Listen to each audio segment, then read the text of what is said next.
नमस्कार बालमित्रांनो. आज आपण स्पर्धा परीक्षेच्या दृष्टीने महत्त्वाचा असणारा आणखीन एक घटक अभ्यासणार आहोत. मोठ्यात मोठी व लहानात लहान संख्या तयार करणे. मोठ्यात मोठी व लहानात लहान संख्या तयार करताना आपण संख्या बनवताना प्रश्नात सांगितलेल्या सर्व अटींचा विचार केला पाहिजे. आता मोठ्यात मोठी संख्या तयार करताना काय करायचे ते पाहूया. तर सर्वात प्रथम दिलेल्या अंकांचा उतरता क्रम लावावा. म्हणजेच उदाहरणार्थ जर आपल्याला 2, 3, 1, 6 व 5 या अंकापासून मोठी संख्या तयार करायची असेल, तर या दिलेल्या अंकांचा सर्वप्रथम आपण उतरता क्रम लावूया. म्हणजे याचा उतरता क्रम होईल 6, 5, 3, 2, 1. म्हणजेच या दिलेल्या अंकापासून आपल्याला मोठ्यात मोठी संख्या मिळाली 65,321. आता लहानात लहान संख्या कशी तयार करायची ते पाहूया. तर लहानात लहान संख्या तयार करताना दिलेल्या अंकांचा चढता क्रम लावावा. उदाहरणार्थ जर आपल्याला 2, 3, 1, 6 व 5 या 5 अंकापासून लहानात लहान संख्या तयार करायची असेल, तर सर्वप्रथम आपण या अंकांचा चढता क्रम लावूया. या अंकांचा चढता क्रम असेल 1, 2, 3, 5 व 6. म्हणजेच या दिलेल्या अंकांपासून आपल्याला लहानात लहान संख्या मिळाली 12,356. लहानात लहान संख्या तयार करताना जर अंकामध्ये आपल्याला 0 दिला तर काय करावं? तर 0 हा अंक आल्यास सर्वप्रथम अंकांचा चढता क्रम लावताना 0 हा अंक डावीकडून प्रथम न घेता तो दुसऱ्या स्थानावर घ्यावा. समजा 1, 0, 5, 7, 6 यापासून आपल्याला लहानात लहान 5 अंकी संख्या जर बनवायची असेल, तर या दिलेल्या अंकांचा चढता क्रम असेल 0, 1, 5, 6, 7. परंतु 0, 1, 5, 6, 7 ही संख्या 5 अंकी होणार नाही. म्हणून 0 व 1 यांच्या स्थानांची आपण अदलाबदल करूया आणि 0 या अंकाला दुसऱ्या स्थानावरती घालवूया आणि तयार होणारी संख्या मिळेल 10,567 आणि ही संख्या लहानात लहान 5 अंकी असेल.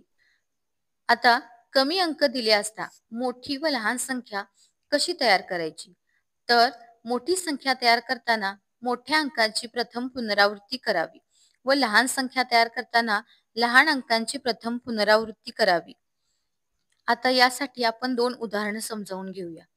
1, 2, 5, 4 हे अंक वापरून मोठ्यात मोठी व लहानात लहान 6 अंकी संख्या तयार करा.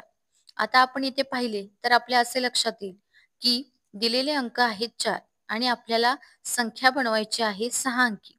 मग यासाठी मोठ्यात मोठी 6 अंकी संख्या बनवताना आपल्याला मोठ्या अंकाची पुनरावृत्ती करावी लागेल आणि लहानात लहान 6 अंकी संख्या बनवताना आपल्याला लहान अंकाची पुनरावृत्ती करावी लागेल.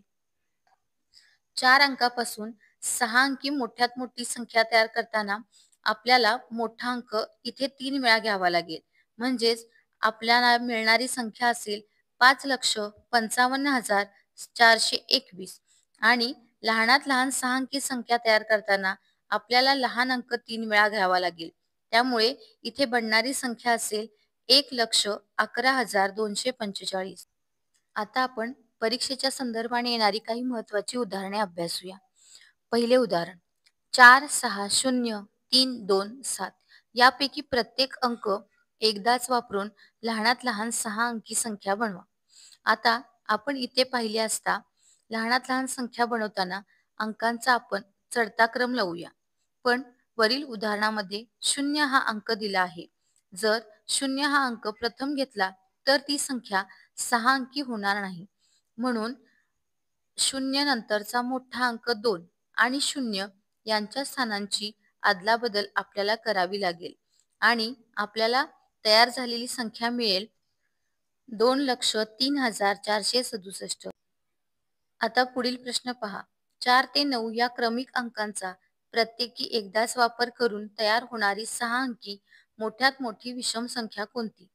4 ते 9 या क्रमिक अंकांचा उतरता क्रम लावून तयार होणारी 6 अंकी मोठ्यात मोठी संख्या 9,87,654. परंतु प्रश्नामध्ये मोठ्यात मोठी विषम संख्या विचारली आहे. म्हणून सर्वात उजवीकडे असलेला विषम अंक 5 हा एकक स्थानी लिहिला आणि त्याच्या जागी 4 लिहिला आणि आता तयार झालेली संख्या असेल 9,87,645, जी मोठ्यात मोठी विषम संख्या असेल. आता हा आणखीन एक महत्वाचा प्रश्न पहा. 0, 1, 2, 3 हे सर्व अंक वापरून 6 अंकी लहानात लहान समसंख्या तयार करा. संख्या 6 अंकी बनवायची आहे आणि दिलेले अंक 4 आहेत. त्यामुळे अंकांची पुनरावृत्ती करावी लागेल. लहानात लहान संख्या बनवायची असल्याने आधी अंकांचा चढता क्रम लावूया. चढता क्रम होईल 0, 1, 2, 3. सर्वात लहान अंक 0 आहे आणि प्रश्नानुसार लहान संख्या बनवायची असल्याने 0ची पुनरावृत्ती करून मांडणी केल्यास आपल्याला 0, 0, 0, 1, 2, 3 ही संख्या मिळते. पण ही संख्या 6 अंकी नाही. त्यामुळे आपण 0 नंतरचा मोठा अंक 1 हा सुरुवातीला लिहूया. आता बनलेली संख्या असेल 1, 0, 0, 0, 2, 3. पण ही संख्या विषम आहे. प्रश्नानुसार आपल्याला समसंख्या हवी आहे. म्हणून एकक स्थानी 2 हा सम अंक मांडूया.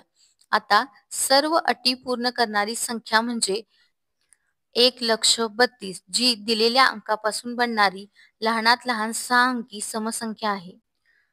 तर मुलांनो, हा घटक तुम्हाला नक्कीच समजला असेल.